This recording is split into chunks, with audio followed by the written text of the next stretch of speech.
As you may or may not know, on my roof tank I have Aqueon Quietflow 50,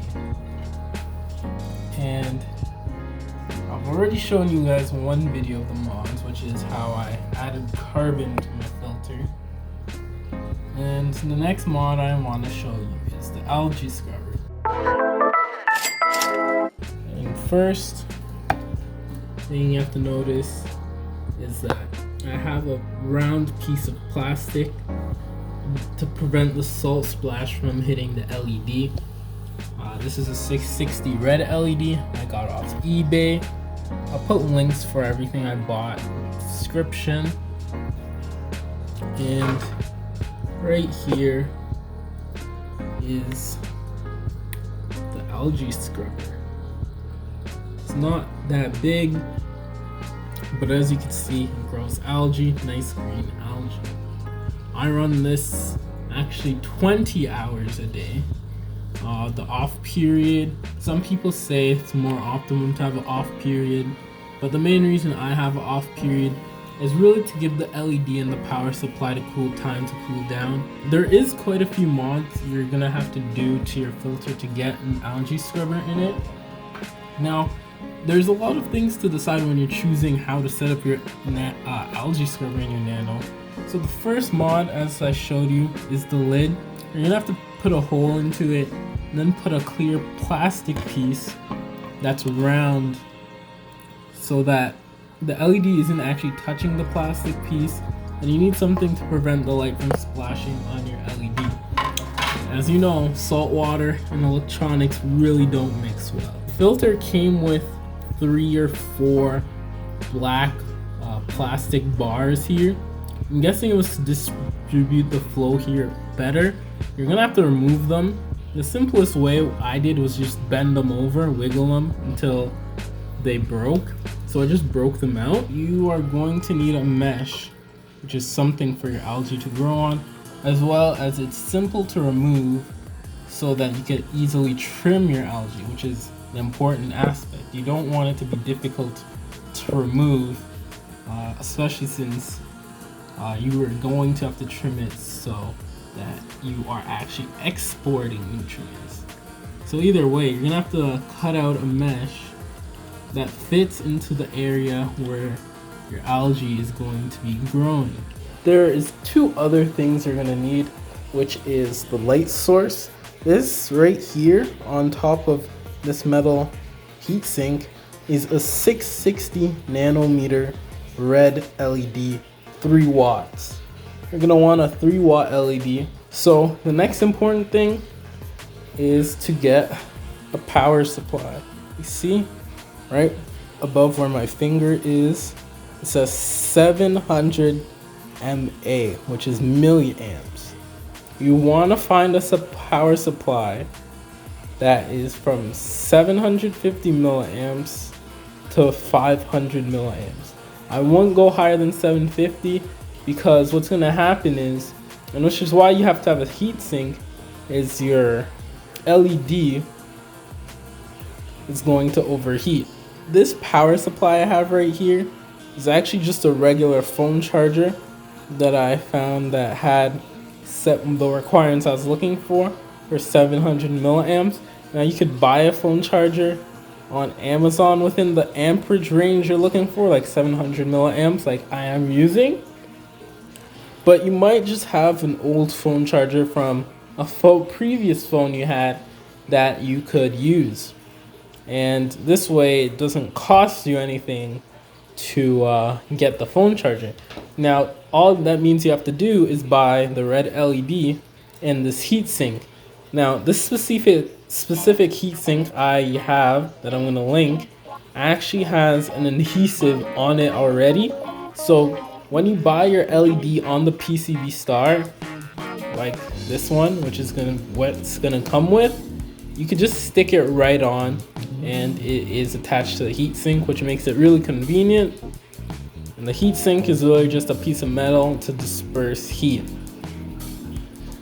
Oh, I would also like to mention that if you don't really need the high intensity algae scrubber, I have successfully run this LED without a heatsink, but at much lower amperage at 250 milliamps. So if you run it at 250 milliamps, you could run it without a heatsink, because even though the LED is on needs to get the heat dispersed, which is why I use the heatsink, when you're running at such a low amperage at 250 milliamps compared to what I'm running it, the star itself is enough to keep the LED cool. But when you're running at higher ones like I am at 750, you are going to need a heatsink, or else the LED would 100% overheat.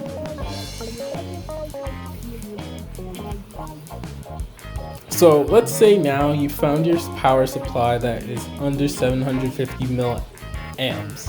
What do you do? So I'm gonna demonstrate this. I don't have any new equipment so I can show you from scratch, but I'll give you the basic idea. Oh, no, and in order to do this DIY, you are going to need this soldering iron and some solder.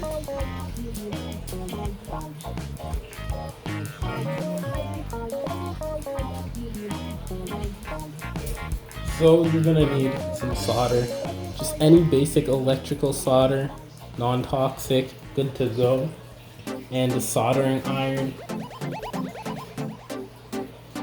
So the first thing you're going to want to do, though I can't really show this step,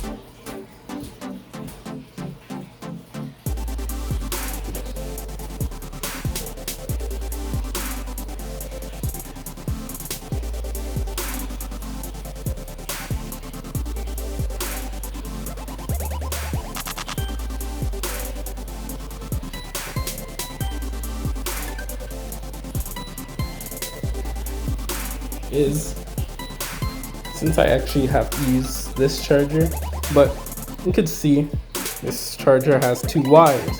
What you want to do is you want to cut it off, so you snip the whole top off, and then you're kind of gonna just cut gently around just to expose the wire and take off the plastic covering. When you cut the wire, you're gonna have two different wires, right? Cut off this plastic here, and you want to have the exposed wire at the ends right here. So it's kind of a delicate job, but you want to make sure that you have a little bit of wire exposed.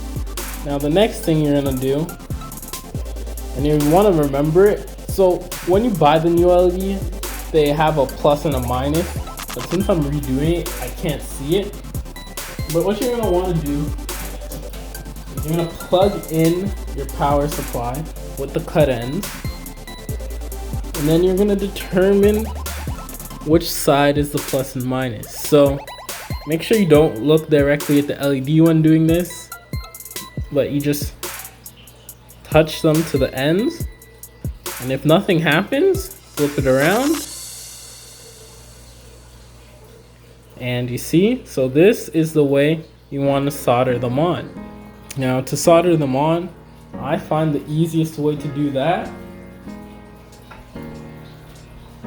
is take your soldering iron, your solder, and instead of trying to directly solder it onto the star, and you just want to put a little bit on the tip of the wire. This is going to make it much easier when you're soldering it onto the LED.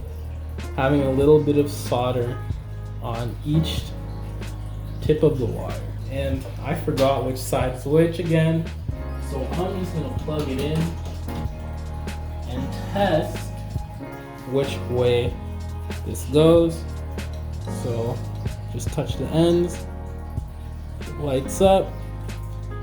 That means you are good to go, and that is the right orientation. Unplug it, solder one end, this.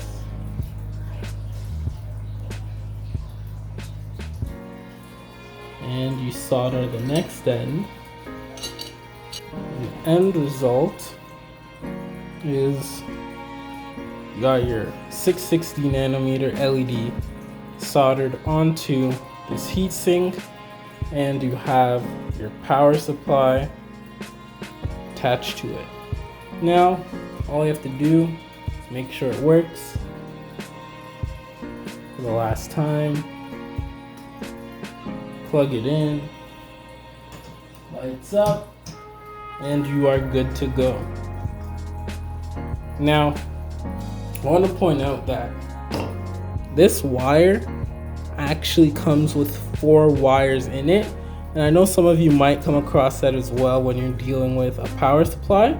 So just remember that you need to use the black and the red ones, and you don't use the green or the white wires.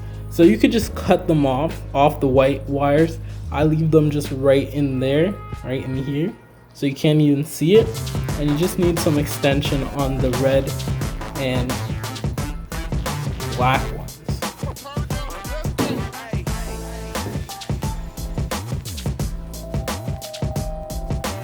Now all that's left to do is put on your lid that you created a hole for, and put on the LED.